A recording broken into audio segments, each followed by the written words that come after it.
Hi friends, காலத்தை வெல்லலாம் சேனலுக்கு உங்களை அன்புடன் வரவேற்கிறோம். இந்த வீடியோ பார்ப்பதற்கு முன் நமது சேனலை நீங்கள் சப்ஸ்கிரைப் செய்யவில்லை என்றால் சப்ஸ்கிரைப் செய்து பெல் பட்டனை அழுத்தவும். வணக்கம் நேர்களே, இன்றைய தலைப்பு சனி பெயர்ச்சி என்றால் என்ன?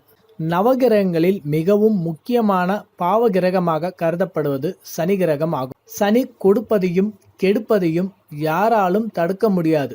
கரிய நிறம் கொண்ட சனி பகவான் காசிப கோத்திரத்தில் பிறந்தார். ஜோதிட சாஸ்திரத்தில் ஆயுள்காரகன் என்ற அதிமுக்கியமான பதவியை வகிக்கின்றார். இவர் சூரிய பகவானின் இரண்டாவது புதல்வர் ஆவார். நவகிரகங்களில் அவரவர்களின் கர்ம வினைக்கு ஏற்ப சுப மற்றும் அசுப பலன்களை அளிக்கக்கூடிய கிரகமாக கருதப்படக்கூடியவர் சனிதேவர் ஆவார். அவர் ஒரு ராசியில் இருந்து இன்னொரு ராசிக்கு பெயர்ச்சி அடைய எடுத்துக்கொள்ளும் கால அளவு 2.5 வருடம் ஆகும். அந்த 2.5 வருடம் முழுவதும் சனிதேவர் தான் நின்ற ராசியில் இருந்து தனது சுப மற்றும் அசுப பலன்களை அளிக்கக்கூடியவர் ஆவார். தனுசு ராசியிலிருந்து மகர ராசிக்கு பெயர்ச்சி அடைகிறார். சனிதேவர் மகர ராசியான தனது ஆட்சி வீட்டில் நின்று தான் நின்ற நிலைக்கு ஏற்ப பல சுப செயல்களை இனி வருகின்ற 2.5 வருடம் அளிக்க உள்ளார். சனிதேவர் தான் நின்ற இடத்தை காட்டிலும் தான் பார்க்கின்ற இடத்திற்கு அதிக அசுப செயல்களை செய்யக்கூடியவர் ஆவார்.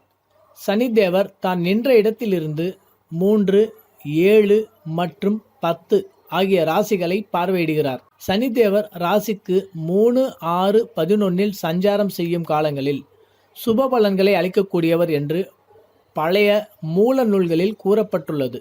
அதன்படி பார்த்தோமேயானால் விருச்சிக ராசிக்கு 3ஆம் இடத்திலும், சிம்ம ராசிக்கு 6ஆம் இடத்திலும், மீன ராசிக்கு 11ஆம் இடத்திலும் இருந்து நன்மை செய்ய உள்ளார்.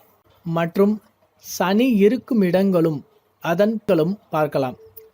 எல்லா உயிர்களையும் ஒன்றாக எண்ணி தர்ம நீதிகளுக்கு கட்டுப்பட்டு உயிர்களை தேவ மற்றும் நரகலோகத்திற்கு அழைத்து செல்லும் யமதர்மராஜாவின் சகோதரன் என்பதுடன் உலகிற்கு ஒளி அளித்து இருளை நீக்கி வரும் உலகில் பிறந்த அனைத்து உயிர்களின் ஆத்மகாரகன் என அழைக்கப்படும் சூரிய பகவானின் புதல்வன் நம் சனி பகவான் ஆவார்.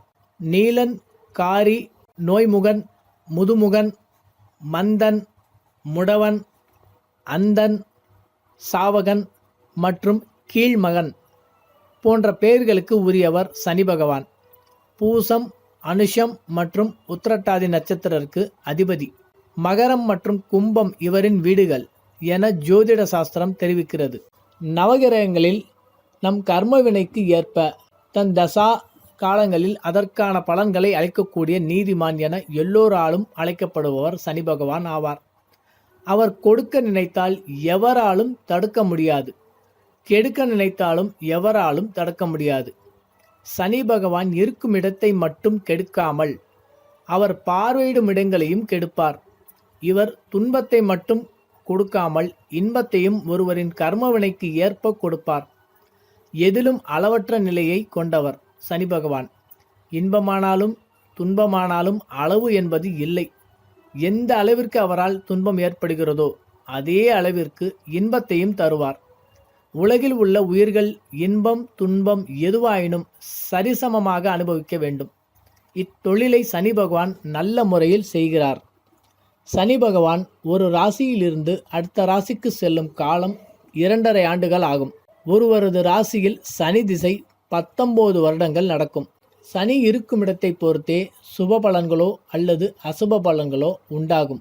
சனி பகவான் ஜோதிடத்தில் ராசி கட்டத்தில் நிற்கும் இடத்திற்கு தகுந்தாற்போல் தன் பலன்களை செயல்படுத்துகிறார். அதன்படி பார்த்தோமே ஆனால் எந்தெந்த ராசிக்கு இருந்தால் என்னென்ன பலன்கள் என்று பார்க்கலாம். ராசிக்கு 1ஆம் இடத்தில் ராசிக்கு 1இல் சனி இருந்தால் ஜென்ம சனி, ராசிக்கு 2இல் சனி இருந்தால் பாத சனி, ராசிக்கு 3இல் சனி இருந்தால் சகாய சனி, ராசிக்கு 4இல் சனி இருந்தால் அர்த்தாஷ்டம சனி, ராசிக்கு 5இல் சனி இருந்தால் பஞ்சம சனி, ராசிக்கு 6இல் சனி இருந்தால் ரோக சனி, ராசிக்கு 7இல் சனி இருந்தால் கண்டக சனி, ராசிக்கு 8இல் சனி இருந்தால் அஷ்டம சனி, ராசிக்கு 9இல் சனி இருந்தால் பாக்ய சனி, ராசிக்கு 10இல் சனி இருந்தால் கர்ம சனி, ராசிக்கு 11இல் சனி இருந்தால் லாப சனி, ராசிக்கு 12இல் சனி இருந்தால் விரய சனி. சனி பகவான் நமக்கு தரக்கூடிய துன்பத்தின் மூலம் நம்முடன் இருப்பவர் தோழனா அல்லது பகைவனா என்பதை தெளிவாக அடையாளம் காட்டிக் கொடுப்பார். நன்றி நண்பர்களே.